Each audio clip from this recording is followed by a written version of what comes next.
അപ്പോഴേ ഇന്നലെ നമുക്ക് 2 വാത്തുമീൻ കിട്ടി. അപ്പോൾ അത് പൊരിക്കാമെന്ന് വെച്ച് അതിനെ കഴുകി വൃത്തിയാക്കി കട്ട് ചെയ്ത് മസാല പുരട്ടാൻ പരുവത്തിനാക്കി വെച്ച്.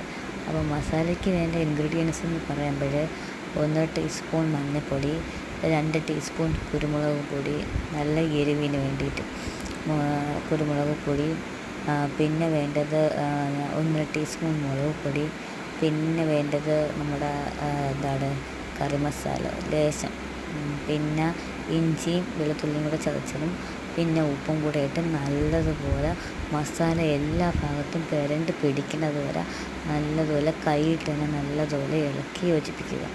പിന്നെ അത് ഒരു മണിക്കൂർ ഒന്നും വേണ്ട, 1/2 മണിക്കൂർ വേണ്ടി നമുക്ക് ഫ്രിഡ്ജിൽ വയ്ക്കാം.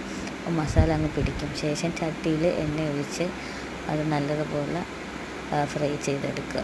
നല്ലതുപോലെ അപ്പുറം ഇപ്പുറം ഇട്ട് നല്ല മൂപ്പിച്ചെടുക്കുക. അത് അവരവരുടെ ഇഷ്ടത്തിന് അനുസരിച്ച് മൂപ്പിച്ചെടുക്കേണ്ടതാണ്.